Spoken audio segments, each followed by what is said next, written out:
Good evening, Sandeep sir. I welcome you on behalf of Collegedunia. So, before we start this interview session, sir, can you please quickly introduce yourself and what is Kalinga University is all about?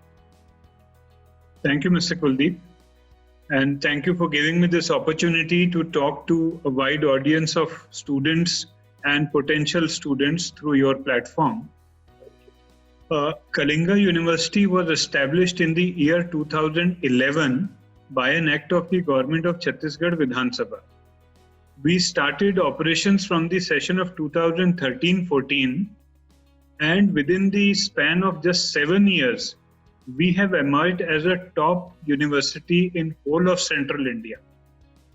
There are so many awards and accolades which have come to us during the last 7 years, and the biggest and most important is that we have been ranked number 1 by student satisfaction.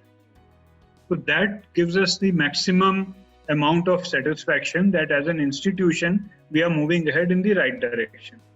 Today, there are around 8 departments under which the university is offering undergraduate, postgraduate and research programs. There are more than 7,000 students in the university. And the most encouraging thing is that out of these 7,000, more than 450 are international students who have come from far off countries like Papua New Guinea or Somalia or Sudan or Kenya, Tanzania, Nigeria, Afghanistan, Bangladesh, Nepal, Sri Lanka, even South Korea.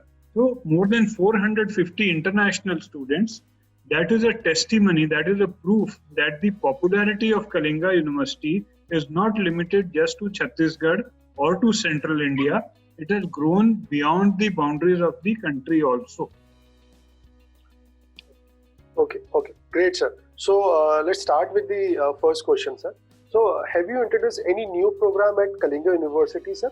If yes, please give us a brief highlight of the same. In Kalinga University, we continuously keep on mapping our syllabus with the industry requirements. The university is an active member of Confederation of Indian Industry, Federation of Indian Chambers of Commerce and Industry, PhD Chamber of Commerce and Industry, Associated Chamber of Commerce and Industry, and we also participate in a lot of educational exhibitions which are conducted in different parts of India as well as overseas. The primary objective of this networking is to remain connected with the industry requirements. So whatever the industry demands, we modify our syllabus accordingly and we come up with new programs accordingly. Like for example, there are so many institutions running a BCom program, but our university specializes by offering a BCom with specialization in e-commerce, a BCom with specialization in banking and finance. So this is basically based on the requirement of the industry. The e-commerce market is growing in a phenomenal manner. There are so many big players who have entered the e-commerce market. Earlier we used to just know about Amazon and Alibaba, but now there are so many Indian players also. And a lot of brick and mortar companies are migrating into the e-commerce domain. Even college admissions, this used to be a visit-based process, but now portals like Collegedunia, they have created an interface in which student can, at the comfort of his home, know about colleges, know their fee structure, their best practices, their placements. So in this manner, we have launched BCom e-commerce. Similarly, in BSc, we have launched biotechnology, we have launched fashion technology, we have launched interior design, all keeping in trend with the market forces. We are continuously upgrading ourselves. Great, sir. Great, sir. So, my next question is, sir, since you earlier mentioned that you have a lot of international student as well, you must be doing something additional as well. So, do you have any extra curriculum activity or program to enhance the skill of the student or expose them to the real world challenge? There was a gap in the audio. Kindly repeat the question, the last part of the question. Okay, I'll repeat it, sir. So, do you have any extra curriculum activity or program to enhance the skill of the student or expose them to the real world challenges, sir? There are several things that we are doing for not just the international students, but the Indian students also. Number one, we have a mentoring system in the university. On every 15 students, there is a teacher in charge who is responsible for taking care of the child right from the first year, first semester, till the time that the student passes out from the university.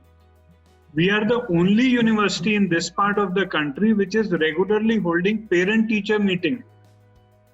When we introduced this concept, the students, they took it like a joke that, oh sir, college level pe PTM kahan hota hai, school mein hota hai. But we said, no, we are interested, we want to interact with your parents. And when the parents came, they were also very happy that the teachers actually know what the students are doing in the campus. Otherwise, when children grow up, the connect between the parent and the institution vanishes. At the most, they come only for the annual function, just once a year. But we regularly hold parent-teacher interactions.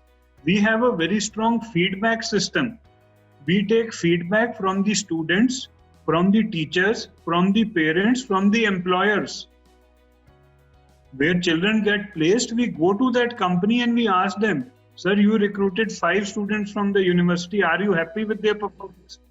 Would you like to come again next year and recruit more people? And based on their feedback, we modify our approach.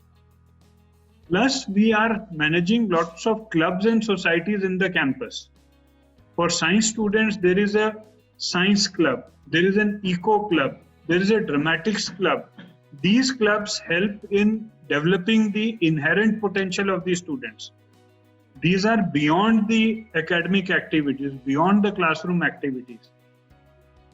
We provide exposure even to the extent of if somebody is fond of cooking, he's a hostler and he wants to cook something, we give him permission that, okay, today you can use the kitchen and you can prepare a thing of your choice.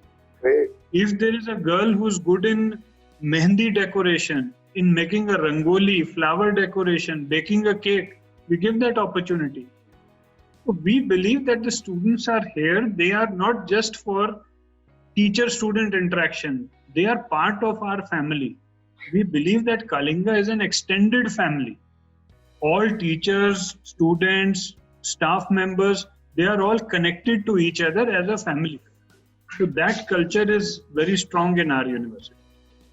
That is one of the core values of our university. Okay. Great, sir.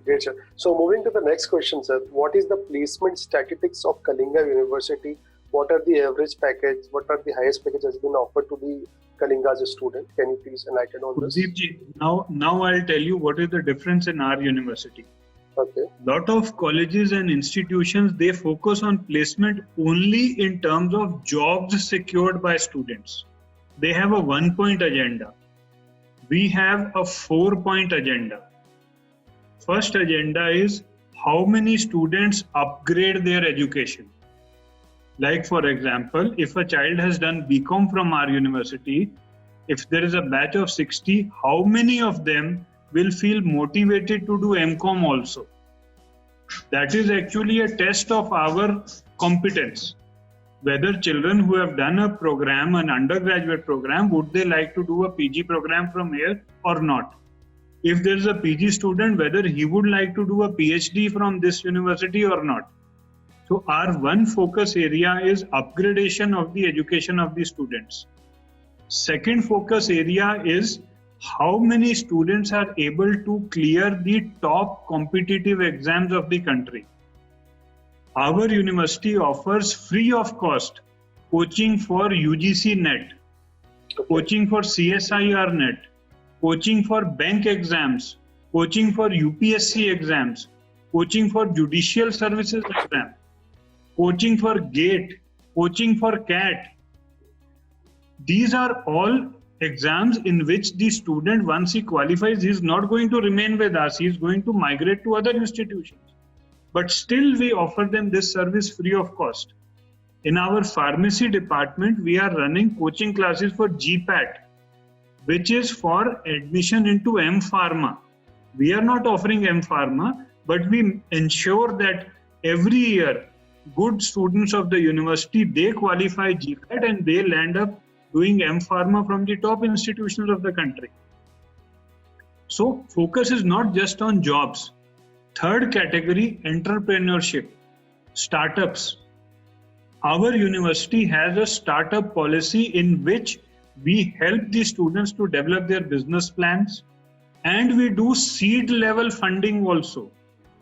If the child has a business plan and he wants the basic infrastructure to start his own company, we give him free of cost office space with all facilities like internet, electricity, air conditioning. We help him by registering his company, either with the registrar of companies or with the MSME. We help him in getting even small things like a PAN number, a TIN number, a DIN number. These are basic small hand-holding steps. And once the company is in operation, then we create an interface in which they can approach angel investors, they can approach venture capitalists, and they can expand their business. I'm very happy to share with you that more than 15 startups are already doing well. Okay. Startups started by students of the university in diverse areas. One student, he has set up a travel agency. Another one has set up an IT consultancy. Third one is doing MOOCs uploading on the internet. Fourth one is doing pharmaceutical manufacturing. So different fields. Last comes the job sector, getting placed in companies. That was your initial question. Actually, So we take that also as very important, but we do not give it the ultimate importance that you have to get a job, you have to get a package. No.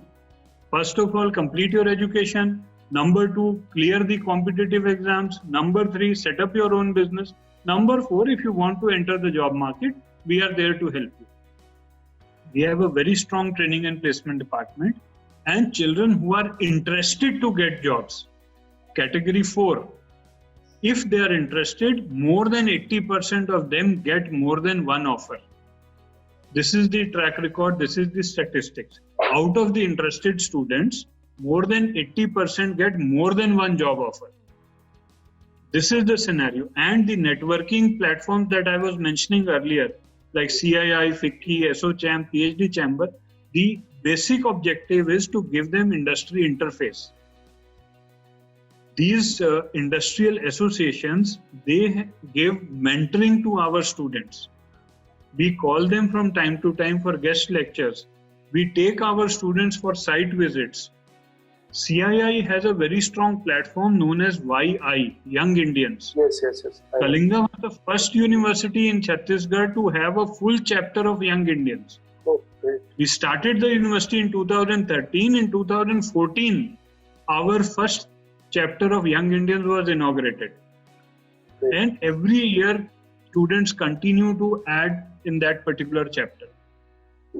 So we are taking multiple steps to ensure that the child gets all-round development. It is not just focused only on placement. It is not focused only on getting good marks. Holistic development. I would like to share some good success stories with you. Okay. Mr. Ayush Khare, a student of our MTech program, he has qualified the UPSC this year, ranked 267. Great. And now as we are talking, he is undergoing his IAS training at the Lal Bahadur Shastri Academy at Mussoorie. Our students, they have done exceedingly well in sports. An MBA student, Saurabh Jagrit, he holds a Guinness Book of World Record for a sport activity.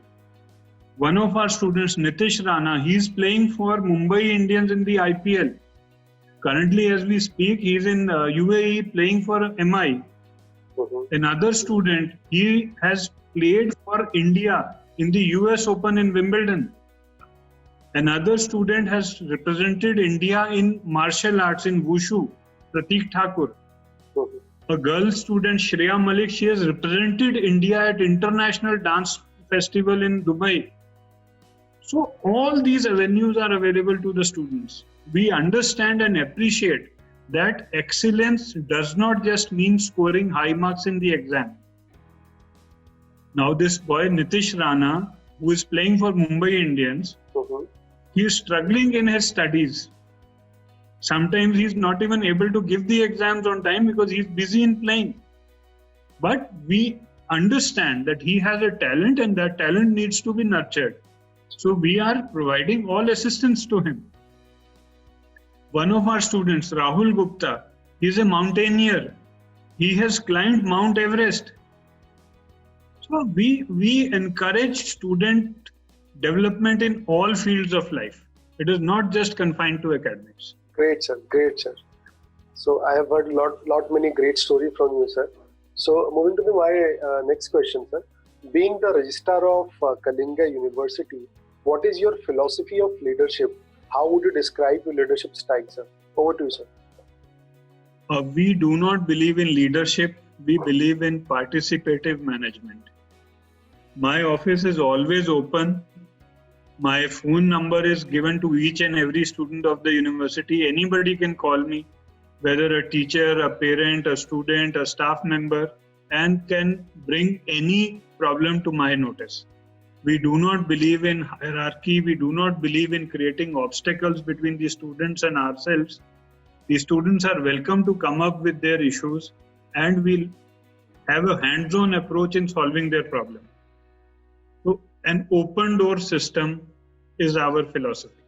Anybody is easy to approach.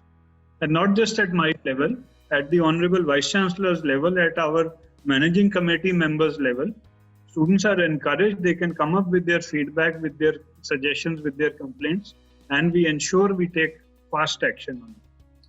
Great, sir. So what are some biggest challenges you see both for higher education in general and for Kalinga University specifically, sir?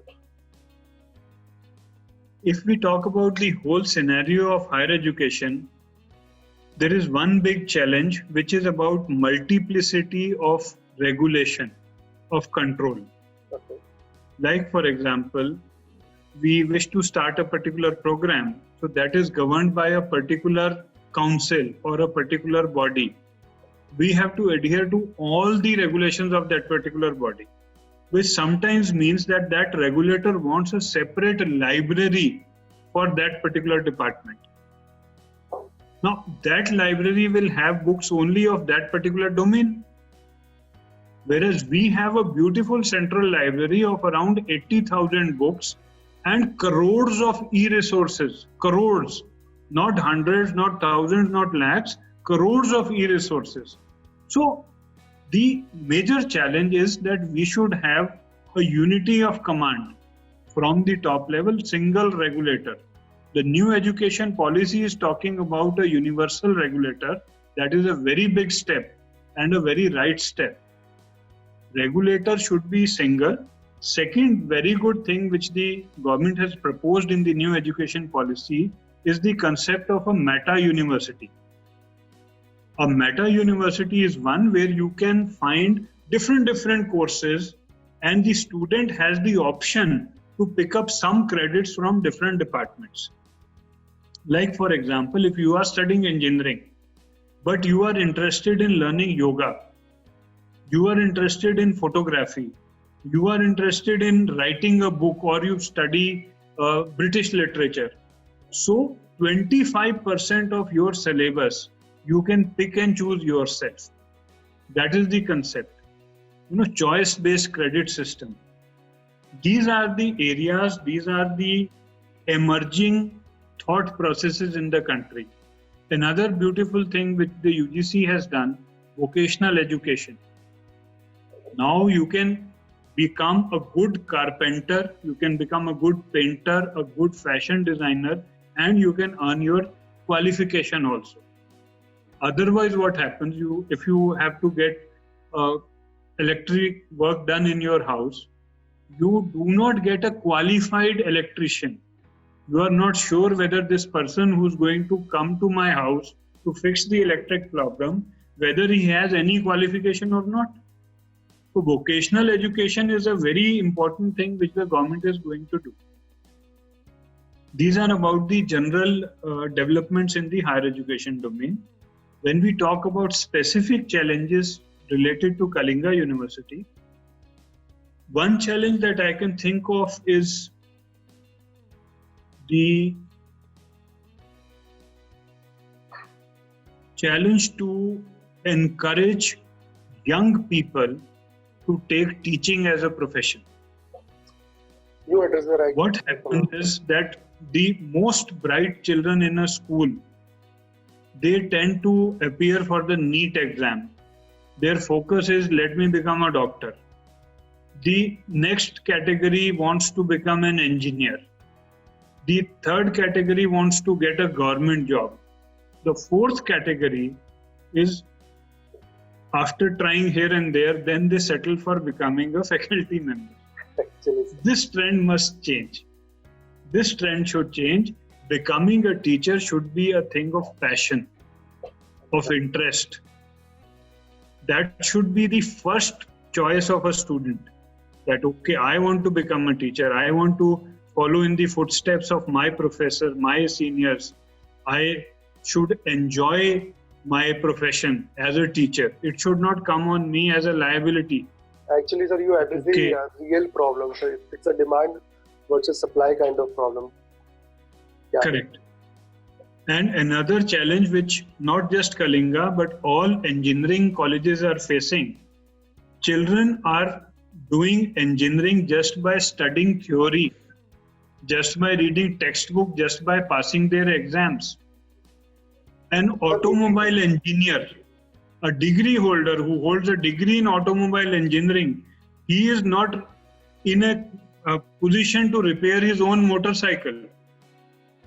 उसकी bike खराब हो जाएगी तो वो एक 8वीं पास मिस्त्री की दुकान पे उसको धक्का मार के लेके जाएगा कि भैया मेरी बाइक नहीं चल रही, जबकि वो खुद एक ऑटोमोबाइल इंजीनियर है, क्योंकि प्रैक्टिकली काम हम लोग नहीं कर रहे। बीकॉम के बच्चे जब पहली बार बीकॉम करके एमकॉम करके नौकरी पे पहुंचते हैं, सबसे पहला काम वहां पे उनको ये कहा जाता है, ये आपका कंप्यूटर और आप टैली में सारा काम करेंगे। और बहुत सारे इंस्टीट्यूशंस में टैली सिलेबस में है ही नहीं। बच्चे टैली सीखने के लिए छोटे छोटे कंप्यूटर सेंटर्स पे जाके अपने पॉकेट से एक्स्ट्रा पैसा देकर के टैली सीख रहे हैं। इन चैलेंजेस को हमने टाइमली पहचान लिया और उनको हमने अपने कलिंगा के करिकुलम में इंटीग्रेट कर लिया। Great. Our university has a tie-up with NIIT, in which their experts come and train our students in IT skills. We have a tie-up with NIBF, National Institute of Banking and Finance. They come and train our BCom, MCom students for jobs in the BFSI industry. We have a tie-up with Career Launcher for training our students to appear for CAT, ZAT, MAT, various competitive exams. We have a tie-up with the UPSC and SSC coaching academy by the name of Bagel Tutorials. We have a tie-up with Bosch, which is a German engineering company, for skill development of our students. So we understand the challenges and we try to take proactive steps to meet those challenges. That before those challenges become problems for our students, we try to do active steps and we try to ensure that children get the best solution before the problem arises. That is our approach. Great, sir. So it was really nice interacting with you, sir. So before we wrap up this session, few words on Collegedunia, sir, if you can. Few words on Collegedunia, sir. Collegedunia. Okay. Well, Collegedunia is emerging as a bridge, as a platform between admission seekers and admission providers. You know, in times to come, this kind of associations, this kind of arrangements will become more and more important as the world expands. If suppose I want to admit my child, my student in a university in the USA or in Australia or in Germany, I do not have any reliable source, any source on which I can have confidence that, okay, the university where I'm planning to send my child, that has all the resources which they are claiming on their website. So associations like yours, companies like yours, like Collegedunia, you can do that service. You can validate the institutions You can rank them, you can give them markings, numbers, rankings, and students can then follow them with confidence. That okay, yes, if suppose you say that this university is Collegedunia verified, that will bring confidence in the minds of the parent, in the minds of the students. So this is a very good service that you are providing, but please be transparent in your assessment of institutions. Sure, Do sir. ground level checking, visit the colleges, check the statistics that they are claiming, check the facilities, and then rank them. Then come up with comparative charts. If suppose there is a town or a city where there are 4 institutions, do a comparative modeling of those feature by feature. We do have such features. Like for example, now there are some websites. If suppose you wish to buy an iPhone and you want to compare whether I should buy an iPhone or I should buy a Samsung Galaxy or I should buy Oppo or I should buy OnePlus, there are options where you will find a chart, feature by feature comparison. That okay, this is the RAM, this is the capacity of the front camera is of so many pixels. So all those features are compared next to each other. That makes decision making so easy. True, sir. So your institution can do this. You can put various parameters. You can rank the institutions on parameter. Like suppose one university is number 1 in infrastructure, but maybe they are not number 1 in research publications. Some other university is leading. So that will give a clear idea to the potential students. What is his interest? Where he should go. Like our university, we give a lot of focus on research. We encourage students to write research papers. We encourage students to file patents. We encourage students to go in for startups. So your institution can do this bridge making work, and then you can give confidence to the potential students. Thank you, sir. Thank you once again for giving us the opportunity to interact with you, sir. Thank you so much, sir. Thank you, Mr. Kulli.